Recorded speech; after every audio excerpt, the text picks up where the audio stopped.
in cinema, gitu ya. Dan saya mesti menjelaskan juga bahwa BNSP ini adalah sebuah badan resmi pemerintah. Sekali lagi saya katakan badan resmi pemerintah, jadi bukan sebuah lembaga ece-ece ya, bukan. Badan resmi pemerintah tidak berada di bawah kementerian manapun, tapi bertanggung jawab langsung terhadap presiden. Dan dia yang mengeluarkan sertifikat kerja yang berada di Indonesia. Untuk itu makanya saya ulangi sekali lagi bahwa eh, validasi sertifikat yang dikeluarkan oleh validasi kemampuan skill rekan-rekan yang dikeluarkan nantinya oleh Badan Nasional Sertifikasi Profesi ini insya Allah akan sangat diakui di dunia kerja. Begitu kira-kira ya. Oke, saya lanjutkan ya. Lalu selanjutnya kita masuk ke sertifikat kompetensi. Nah, apa sih yang dimaksud dengan sertifikasi kompetensi? Nah, di sini kita bisa melihat ada beberapa kata kunci, yakni sistematis, objektif, ya, lalu standar kerja, lalu bersifat internasional. Saya akan uraikan satu persatu. Nah, rekan-rekan bisa membaca sendiri di situ, tapi saya akan membuat satu atau beberapa kata kunci. Yang pertama adalah sistematis. Jadi, sertifikasi kompetensi itu adalah sebuah proses untuk mendapatkan sertifikat yang dijalankan secara sistematis. Ada mekanismenya, ada cara-caranya, dan ada urut-urutannya. Dan ada unit-unit kerjanya juga. Tergantung dari pemilihan skema apa yang diambil. Ya, secara sistematis. Jadi kita tidak bisa langsung ikut ujian begitu aja. Enggak, harus didahului yang namanya pelatihan. Karena kebetulan kita ada di LSPP 1 ya.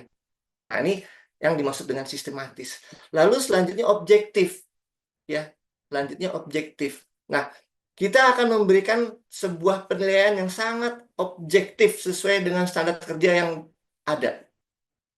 Jadi sekali lagi, tidak mengenal yang namanya titipan, tidak mengenal yang namanya kong kali kong di belakang, tapi kita akan memberikan sesuatu yang sifatnya penilaian, sifatnya objektif. Kenapa demikian? Karena ini bukan main-main. Ini adalah sebuah sertifikat yang dikeluarkan oleh BNSP, ada logo Garuda di sana.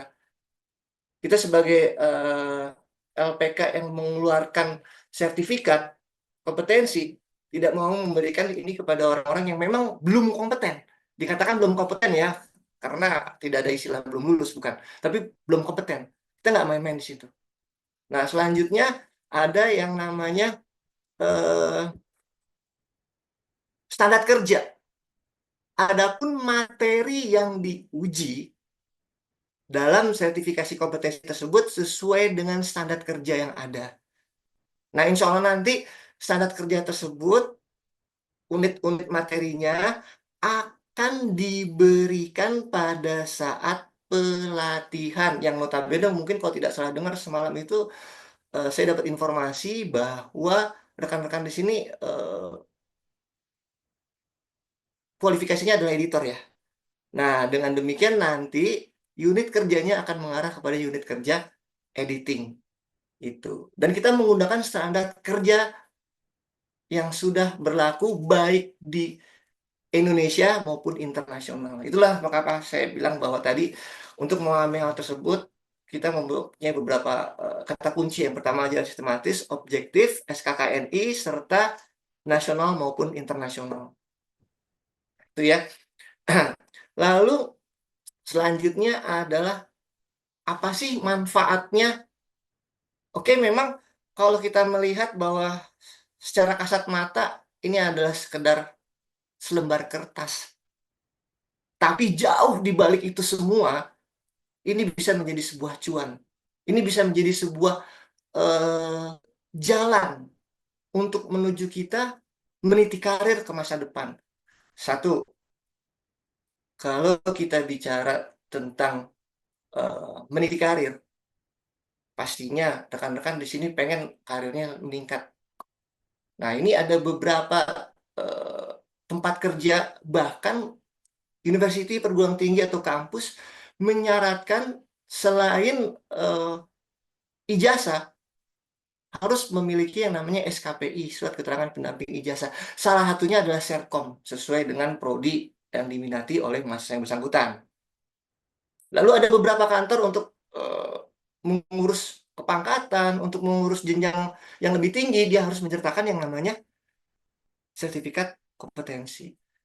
Dan ini kemarin yang baru banget kita ngedapetin video testimoni, tapi mudah-mudahan sih udah jadi ya. Kalau belum jadi, tapi saya ceritakan di sini bahwa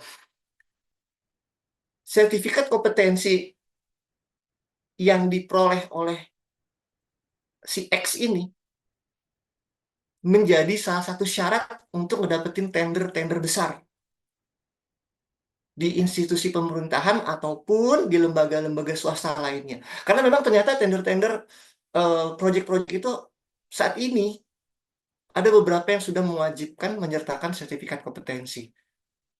Nah, itulah beberapa manfaat yang bisa diperoleh.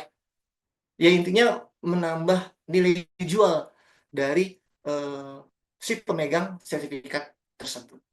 Oke, lanjut. Di sini, siapa yang bisa melaksanakan sertifikat kompetensi? Nah, ini saya sudah mention di awal tadi, adalah lembaga yang memiliki izin resmi. Saya katakan sekali lagi, izin resmi, license dari BNSP. BNSP sendiri, di peraturan BNSP, jadi bukan peraturan dari Insinema, jadi peraturan BNSP itu membolehkan terkait dengan device, software, itu dikembalikan lagi ke individunya atau asesinya. Jadi kami dari Insinema juga tidak mewajibkan harus menggunakan software A, B, C, D, E, karena memang kita tidak terafiliasi dengan developer tersebut, gitu ya. Yang penting outputnya untuk apa? Tadi kan sudah disampaikan ya, formatnya apa, outputnya di mana, bagaimana kamu mengerjakannya dari memahami treatmentnya, storyboardnya, sampai kita ke misal ke trimming, rough cut, sampai nanti ke offline editing, online editing. Nah, itu sebenarnya itu yang kita nilai. Apapun softwarenya kan bisa. Sebenarnya kan itu.